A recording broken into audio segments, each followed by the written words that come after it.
Hello বন্ধুরা, কেমন সবাই সবাই ভালো আছো? তো আমি ভালো আছি। তো আজকে আমি যাচ্ছি কলকাতা কল্যাণী, যেটা দুর্গাপূজার মঞ্চ। তো খুবই সুন্দর বানাইছে, ওখানে ক্লিয়ার হয়েছে, তো তোমাদেরকে দেখাবো। তো এখন আমি বাইর থেকে বেরোলাম। হাই, তো মেয়ে যাবো আমার লগে, তার জন্য কান্না করতেছে মেয়ে বন্ধুরা।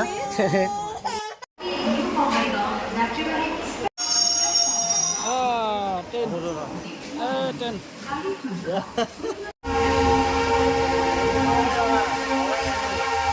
তো ভিতরে উঠলাম, সিট নাই, তার জন্য বন্ধুরা দাঁড়িয়ে দাঁড়িয়ে গেতেছে। তখন আর পিছন থেকে আমার তাকিয়ে থেকে আবার দেখে, তো এটা হলো গঙ্গা নদী। এটা তো গঙ্গা নদী আমরা এখন গেতেছি। তো এটা লাহে লাহে গেতেছে, দেখতে পাচ্ছেন খুবই সুন্দর একটা ভিউ, তার জন্য উঠলাম বন্ধুরা। ওয়াও, তো ফাইনালি বন্ধু আমরা পাইলাম এখন। এটা হইলো কলকাতা কল্যাণী।